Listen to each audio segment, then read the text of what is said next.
Hello, welcome back. I'm Savalian. I make videos about games, development, and creativity. And I'm going to review a piece of tech today that isn't directly connected to games or development, but it does give me a place to sort of sort out my thoughts, problem solve, and do things to kind of support development work and to support creative work. And that is this. This was actually an impulse purchase, which I'll talk about later. But basically the reason I'm telling you that is that I didn't explore a ton of other options, and I'll talk about what I like about this and what I don't. But this is the Onyx BOOX Note Air 3C. Did I get that right? Yes. BOOX Note Air 3C is the sort of model of this. Onyx is the brand. But this is an e-ink tablet, which you can kind of see. It doesn't have the LED screen that tablets typically have, but the cool thing is that it does have a stylus, and you can kind of use it as a notepad. So that's kind of the purpose of tablets like this, and it is also the reason that I got it. So before we get into the review properly, I'm going to talk about a few specs about this bad boy. It is technically an Android tablet, so it runs Android 12, I believe. It has 64 gigabytes of storage, which so far has been plenty. The screen is 10.3 inches on the diagonal. Charging and data transfer stuff can be done through the USB-C here on the side. Like I mentioned, it comes with a pen. This pen does have pressure sensitivity, and it doesn't really have much else. The simple pen that they give you with does not also have an eraser. There is one you can get that has an automatic eraser, so when you flip it around, it will erase. I haven't really needed that, and I didn't feel like paying for another pen. And this pen magnetically attaches to the side of the tablet, which is pretty handy. And the big thing about this one, with the C in the name, is that it supports color. Do I have anything in color on here? Okay, I haven't signed into Google Play, but you can kind of see the Google Play logo is in color. But the color that e-ink tablets are capable of at this point is a very muted color. So you can see this is barely a color at all. And that's kind of how it goes with this tablet, but it does support color. It has a backlight, and then also you can flip the screen. So I've flipped it. Typically it's like this, where the long strip is on your writing hand side. But I'm left-handed. I liked it better with the long strip on this side. The only downside is that the pen does not attach to this side, so when I write I have to take this off and sort of pass it over to the correct hand. You know, whatever. You can't have everything usually as a left-hander, but there are some settings on here that can get you where you need to go. And that's kind of the whole thing. It's a tablet. It can, like I showed here, it does support Google Play. It can download normal Android apps. They don't look exactly like they would look on your phone, which I plan to show later in the video.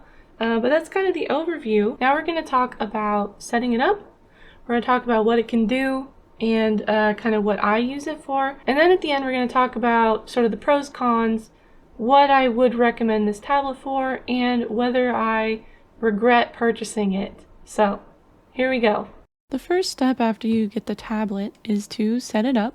And honestly, this was a very smooth process. I don't have a lot to add here. Like setting up a new phone, it will walk you through everything you need once you turn it on. Things like setting your time zone, some basic settings like when the screen should go to sleep, how the navigation should look. There's also a lot more customization options. Once you get into the app, you can go into the settings and play with all of those. You will also probably want to connect it to Wi-Fi so you can use all the features that it has. Once Wi-Fi is connected, your tablet might do an update. Mine did. And then you can just kind of go. There's not a lot of setup for this thing. And then I started with the thing I wanted to use this for most, which was simply taking notes. So now we'll get into the features of the tablet and how I've been using it. I had mentioned that I bought this on impulse, and the main reason I did that back in October when I got this was because I wanted to have it before November, which is when I wrote a novel for NaNoWriMo. And I didn't want to write the novel on the tablet, which you certainly could do if you want to do that. I wanted to use it for writing down ideas, working through plot issues, brainstorming, And then as a bonus, I also plan to use it for game dev note-taking, kind of the same thing, problem solving and brainstorming. Because sometimes, a lot of the time, I find that it really helps to physically write things out when I'm working through a problem. Something about the physicality of it. I'm moving, and the movement sort of helps me generate ideas. I don't know. I know people have talked about this before, writing by hand, but I personally find it really useful, and so that's one of the things that I wanted it for. So I bought this for note-taking. That's pretty much all I've used it for, but I'm going to show you some of the other things you can do with it as well. And the short version is that this can basically do anything a normal Android tablet can do. It's just going to look a little bit different because of the e-ink screen. And it's not going to really work as well for things like video, for things like full color images, because the colors, as you can see, are pretty limited on the e-ink color tablet. First, let's talk about the simplest of tasks, taking notes. There is a Notes app built in, and that's what I use. You could use the Google Play Store to install a different Notes app if there's something else that you like better. But I like the built-in Notes app so much that I've actually set it as my home page. So every time I go to the home page on my tablet, I see all my notebooks. And in order to start taking notes, you'll need to create a notebook or notepad, I guess they call it. And they have a lot of templates you can use to start your notebook. They have some grids, some lines, a calendar. There's a lot of different options here. And I didn't even notice while recording. I figured this out later, but there's a tab called Text that has some templates for text-based notes like to-do lists and stuff that you could use as well. You can also import your own templates in either a PNG or a PDF format. If you have a pre-made planner PDF, for example, or a worksheet that you want to fill out, you can add those in here.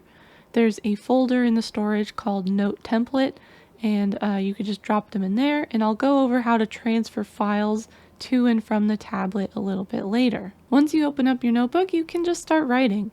At the top, you'll have your different pen styles.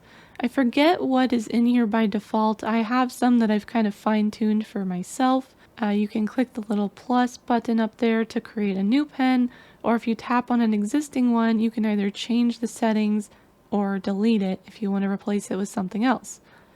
Each pen has a different way it responds to pressure sensitivity, a different color, a line thickness. I like to use the brush pen for things like headers. I like to use a highlighter just to add a bit of color, really.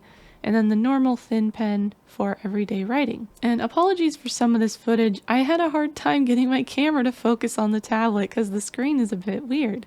And I even filmed this bit twice because I thought I accidentally deleted the first one. So I filmed it twice, and both times I had trouble with the focus. But we'll move on. One thing I am very pleased with is how snappy the writing is. It's a nice writing experience. It feels good. There's no delay to the pen. It shows up right underneath the tip of the pen, just as if you were writing with an actual pen. And in addition to just drawing things out with different pen types, there's also a bunch of different ways to add things to the notes.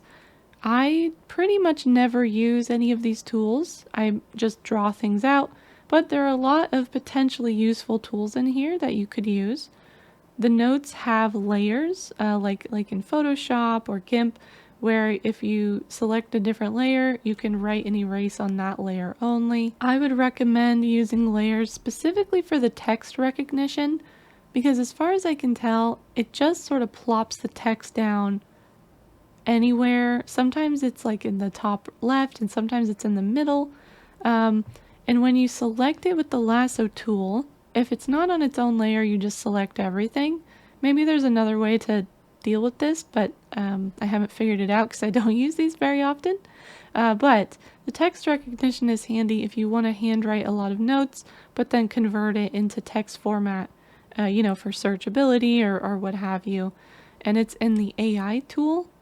And once you click that in text recognition, you can actually go in and edit it for errors. And then you can either copy the text to the clipboard to paste it somewhere else, or you can just paste it directly into the note. There's a tool for drawing out shapes. You can use these for straight lines, circles, triangles. They even have a pentagon shape. And for most of these tools, if you long press on the tool, it will open a little menu where you can change options like colors, line width, the shape options, and things like that. There's also a text tool, and you can connect a Bluetooth keyboard to this tablet in the settings, and you can use that to type into the text notes if you'd like to. I tried that out for a bit, and it did have a slight lag to it, I've noticed. I didn't do a lot of testing on that. It might have just been like the screen refresh creating something that looked like a delay, but I definitely prefer the handwriting. It's much more streamlined than typing with a keyboard. The AI tool also has a way to recognize shapes that are hand-drawn, so if you turn that on and you draw a shape and then you pause for a second before lifting the pen, it will detect the lines and make them straighter and cleaner. So you can turn that on if that's something you want. There's even a way to embed recordings into the note. I tried this out and it worked fine. I wasn't sure at first how to play the recording back, but I found a menu option called Recordings, and in there I was able to see the different recordings and then use them to play them back. I'm not really sure how this works if you export a note with recordings. Maybe it gets embedded in the PDF somehow. I'm not sure. But that's all the basic stuff that you can do with taking notes. It's a lot of different things that you can use to sort of create the note-taking experience that you like. Like I said, I typically take very simple notes. I just draw things out and write things down. I like that mind-body connection that is very tangible. So I don't even use all of this, but it's here if you would like to use it. Now, say that you have taken some notes and now you want to put them somewhere else, you want to back them up. How do you get them off the tablet? There is a feature or an app, I guess, called BOOX Drop, BOOX Drop, where you can go to a computer, you can use the local IP address to access your tablet. All you need for this is to be on the same Wi-Fi, the same network, and you can access the BOOX Drop app on the tablet from the apps menu, and it will give you instructions right there for how to access it on your computer. And this is a local IP address, so it shouldn't be like a security risk, but in an abundance of caution, I'm not going to show it on the screen. Once you open it up on your computer, it just looks like a file browser. And I noticed that my notes were not anywhere in the storage. And this is because you have to export them from the Notes app first. They're not made into PDF files or text files automatically. You have to actually export them. To do that, in the Notes app, you just long press on the notebook. There's a share and export option, and there's a few different options here for how you want to export it. One is a proprietary books format. I assume if you want to send it to a different tablet, or if you just want to save it, back it up, and then maybe bring it back to the tablet later. And then the other two options are PDFs, which are going to be a lot more universal. One is a vector-based PDF, and one is an image-based PDF. I'm not totally sure what the different use cases are for these. The image PDF is much smaller file size, so if you don't need the vector-based for whatever reason, I would probably use the image one just to save file space. And once I've exported the notes, I can go into BOOX Drop and find it in the note folder, and I can just download it from there. An interesting little quirk here is that the colors in the PDF are like full saturation. So in the tablet, if you were using something that looked like a pale pink highlighter, in the PDF, it is hot fuchsia. It's extremely bright. It doesn't seem like there's any way to adjust for that. So that's just something you have to keep in mind. As far as the different PDF types, visually they are almost identical. I noticed the vector-based one does appear slightly smoother, and then the image-based one is a little bit more pixelated, which makes sense because that's how vectors work. But otherwise, they are basically the same. So if you don't need the vector PDF, I would just use the image one to keep file sizes down. Now, what else can you use this tablet for? Like I said at the start, this is just an Android tablet. You have the whole Google Play Store at your fingertips. If you notice that some of the images are kind of janky looking, by the way, you can kind of fix this by adjusting how often the screen refreshes, which is under Settings, System Display. Sometimes you'll see the previous image kind of overlaid on top of a new image, and that's just how e-ink works. It kind of it updates the whole screen at once, but it doesn't refresh constantly the way that a normal display would. And that's also why it's so much more performant in terms of power. It uses a lot less power than like an LED screen. And from the Google Play Store, you can install any apps that are supported on tablets and on this version of Android, which I believe is Android 12. I would really recommend sticking with apps that are mainly text-based. I think anything with a lot of video or moving images, a lot of quick interaction is going to be a bad experience, but you know, you do what you want. I'm not your supervisor. I did grab the Kindle app because another thing this tablet is actually kind of designed for is reading ebooks. I personally do most of my reading on my phone on the Kindle app, even though I do have an actual Kindle. I just don't use it because it's another thing to carry with me when I always have my phone like right there. But if I did want to read on this tablet, it would be a larger reading area than on my phone. It's very light, it's easy to hold, and I can even do color highlights since this tablet supports color. If you want to use this for reading books, reading articles, you know, whatever else, reading anything, honestly, I think it will be really well suited for.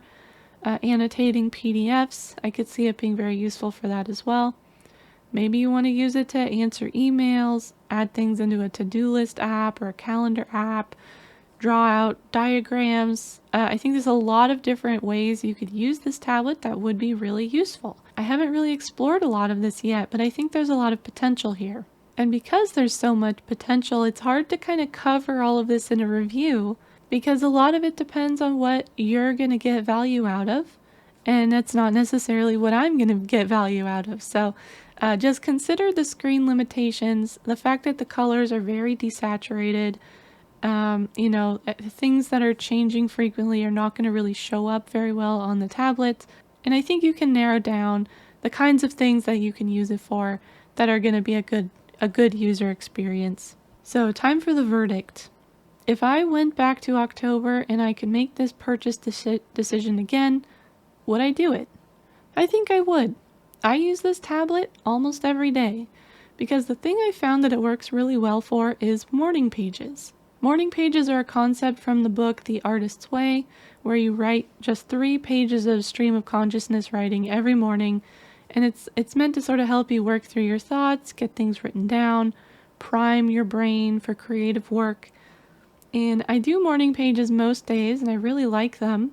In the past, I've done them by hand in a notebook, but I like the e-ink tablet because I don't feel like I'm wasting paper. I don't have to keep buying notebooks that I'm going to fill with text that I'm never going to read again, because the whole idea behind morning pages is both that you do it by hand for that mind-body connection, but the other point behind it is that it is trash. You don't read it later, it's not for reference, it's just to get the thoughts out and get those thoughts processed. It always felt kind of weird to just fill notebooks with something that is ultimately useless. You know, I'm physically using the paper. So now with the e-ink tablet, I feel like I can write as much as I want, as much as I need to. It's all digital, so I can save it, but I'm not using resources to save it, if that makes sense. It also means that the notebook lies completely flat. The most recent morning pages notebook I got, I hated it because the notebook I got, I tried a new one, it doesn't lay flat, and having to sort of press the notebook down as I'm writing into it was just really grating on my nerves. So it's just a nice writing experience. It's easy. It's digital, so it's not as wasteful, but you still get the feeling of writing by hand. I've also used it to sketch out some 3D model ideas for my procedural generation, written out some novel ideas, made to-do lists, drawn out some budgeting notes. I use this tablet for a lot, and I think it's earned its keep. However, a big however here, I do not use the color features. I could have and probably should have gotten a plain black and white e-ink tablet, and it would have been just fine, and it would have been cheaper. There are other BOOX tablets that are black and white. There are other e-ink tablets by other brands that are black and white.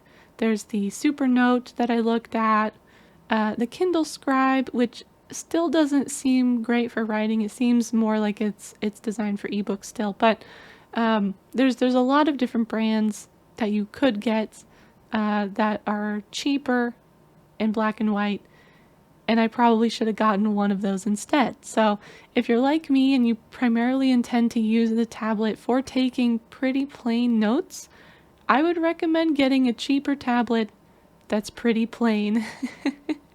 It would have been good for me to know in October, but since I have it, and since I use it a lot, and since everything sort of works smoothly, it has a lot of features that I could make use of in the future, I still feel pretty good about this purchase. I do find myself missing physical paper. When that happens, usually I will just do some writing on physical paper. Like I still have, I didn't throw away all my pens and notebooks when I bought it. But using the tablet for morning pages means that I miss out on a lot of that time that I used to have using my fountain pens and trying out different inks. And I do miss that sometimes. So that's another thing to think about if you're considering of switching over from like analog note taking to digital note taking. Is this going to bring you as much joy as what you're using now? Is there any benefit? Like I mentioned, the ability to sort of waste paper has been fairly freeing. So that's another thing to consider for yourself if you're thinking about buying one.